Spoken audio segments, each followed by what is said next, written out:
ప్రతి కార్మిక సోదరుడిని ఇబ్బంది పెట్టే విధంగా ఈ ప్రభుత్వం పనిచేసింది.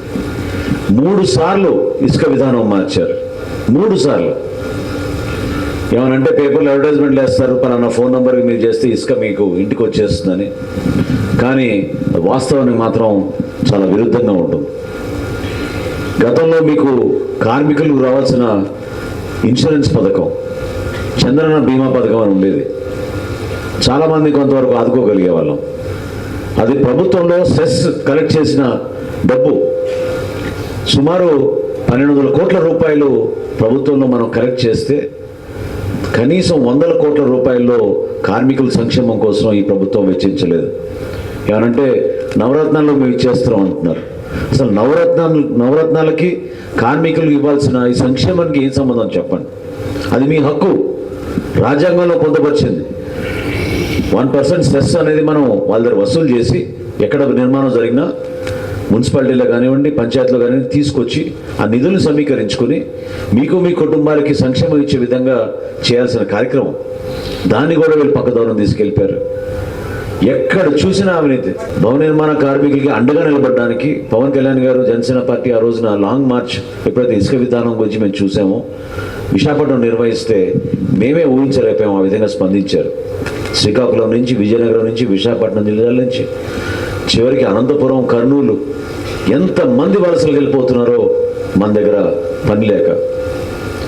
ఈరోజు మా ఉమ్మడి మేనిఫెస్టోలో మేము పెట్టిన స్లోగన్ ఏంటంటే ప్రతి చేతికి పని, ప్రతి పంటకు సాగునీరు. ఈ 2 ప్రధాన లక్ష్యంతో ముందుకెళ్తున్నాం. గత సంవత్సరం మే డే రోజు నేను విశాఖపట్నంలో వైజాగ్ స్టీల్ ప్లాంట్ పక్కన ఉన్న కాలనీలో ఇదే ఒక ఆత్మీయ సమావేశం ఏర్పాటు చేస్తే మహిళలతోటి, ఇప్పుడు రాజ్ కుమార్ గారు గుర్తు చేస్తున్నారు నాకు, ఎంతోమంది మహిళలు మరి మీ రంగంలో ఉన్నారు. భవన నిర్మాణ కార్మికుల్లో మహిళలు ప్రధానమైన పాత్ర పోషిస్తారు. ఆ మహిళలతో నేను ఆ రోజు భోజనాలు చేస్తూ ఉంటే నా పక్కన కూర్చున్న ఆమె పాపం శ్రీకాకుళం నుంచి వచ్చారంట విశాఖపట్నానికి పని కోసం. 6 సంవత్సరాలు అయినా ఆమె వచ్చి.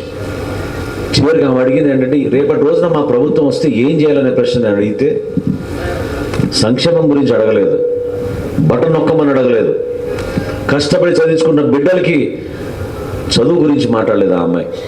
ఆమె ఏమన్నారంటే మా చేతికి పని కల్పించండి సార్ అని చెప్పింది, ఇట్లా చేయి చూపించి. నిజంగా నాకు కళ్ళలో నీళ్ళు వచ్చినాయి ఆ రోజున. ఎంత కష్టపడే మనస్తత్వం వాళ్ళలో ఉందో చూడండి. అటువంటి రంగాన్ని కుదలు చేసి ఆలోచనలతోటి మనం ఎందుకు చేసుకోలేకపోతున్నాం? వీళ్ళు ఎక్కడ చూసినా దోపిడీ. ఎవరైనా వచ్చి రియల్ ఎస్టేట్ రంగంలో మేము లేఅవుట్ వేసుకుంటామంటే ఎకరానికి ఎంత ఇస్తారా లేదా మీరు? వీళ్ళు మరి లోకల్, ఇంకొక ఆయనేమో పక్కా లోకల్. ఎవరైతే పొన్నూరులో మరీ దారుణంగా వసూలు చేశారో లేఅవుట్ల దగ్గర నుంచి అందరిని ఇబ్బంది పెట్టి ఆయన ఇప్పుడు పార్లమెంట్ అభ్యర్థిగా పోటీ చేస్తున్నాడు. ఈయన లోకల్ అని వేసుకుంటే ఆయన బోర్డులో పక్కా లోకల్ అని వేసుకుంటున్నాడు. అంటే ఎంత విచిత్రమైన పరిస్థితులు అంటే జగనన్న కాలనీలో 35,000 కోట్ల రూపాయలతోటి వీళ్ళు భూమి సేకరించారు. 35,000 కోట్ల రూపాయలు. ఎవరి డబ్బు ఇది? ప్రజల డబ్బు కదా. నేను మీ అందరికీ మాట ఇస్తున్నా, రాబోయే రోజుల్లో ఒక విలువలతో కూడిన రాజకీయం చేయాలి. ఒక మంచి ప్రభుత్వాన్ని ఏర్పాటు చేసుకోవాలి. ఈ పొత్తు ద్వారా Telugu Desam party, Janasena party, Bharatiya Janata party మన సమాజంలో ప్రతి ఒక్కరిని ఆదుకోవాలని, మనకు ఒక మంచి భవిష్యత్తు ఉండాలని ఒక ప్రణాళిక సిద్ధం చేస్తున్నాం.